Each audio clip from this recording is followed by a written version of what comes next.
नमस्ते, हजुरहरूलाई स्वागत छ मेरो च्यानलमा। आज मैले बक फ्राई राइसको रेसिपी लिएर आएको छु। बक फ्राई राइसको लागि चाहिँ म सामग्रीहरू चाहिँ देखाउँदैछु। अब फ्राई राइसको लागि चाहिँ मैले बासमती राइस लिएको छु चामल, अनि यो बक सानो गरेर काटेको, हरियो खोर्सानी 2टा, प्याज एउटा सानो, अनि कोसा, यो सिमी पनि हाल्दैछु मैले, यो लसुन चप गरेको, अनि धनियाँ पनि चप गरेर राखेको छु, अनि यो सोयाबिन सस पनि हाल्दैछु। नुन चाहिन्छ, बेसार, जिरा, खुर्सानी पनि चाहिन्छ। राइस बनाउनको लागि चाहिँ पारो बसाल्दैछु ग्यासमा। र हेर्नुहोस् त, मैले कराई पनि बसालिसकेँ। अब यसमा तेल हाल्दैछु। र हेर्नुहोस् त, तेल पनि तात्यो। यो बफ हाल्दैछु।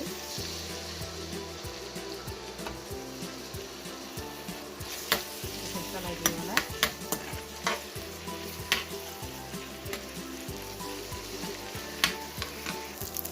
हेर्नुहोस् त, रातो रातो भयो।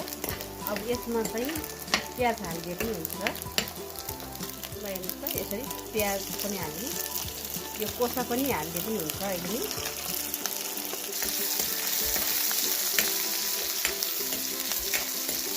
हेर्नुहोस् त, यसरी मजाले चलाउने। यो सिमी पनि हालिदिन्छु म, यो काटेको चप गरेको लसुन पनि हालिदिन्छु। यसरी मजाले चलाइदिनु होला।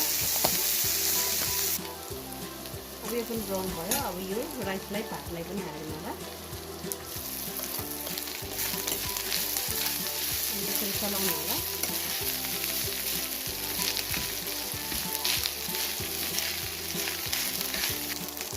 सोया सस पनि थोरै यसरी हालिदिनु होला।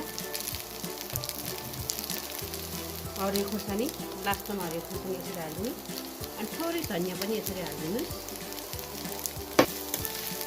यसरी मजाले चलाइदिनु होला।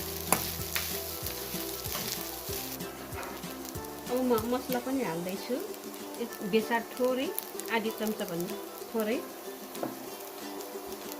जिरा पनि थोरै,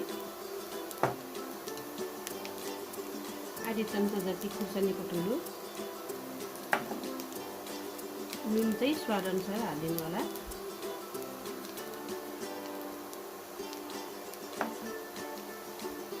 मजाले यसरी चलाइदिनु होला।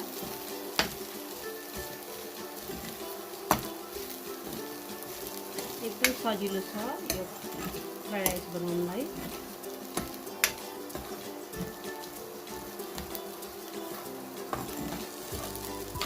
हेर्नुहोस् त, फ्राई राइस पनि पाक्यो।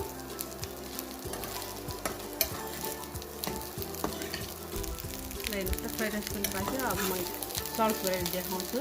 ग्यास अफ गर्दैछु। हेर्नुहोस् त, मैले सल्ट गरेर पनि देखाइदियो। एकदम सानो पिस गरेर बफ पनि हाल्दैछु मैले। हजुरहरूले पनि यस्तै गरेर घरमा बनाएर खानु होला फ्राई राइस। म अलिकति खाएर पनि हेर्दैछु।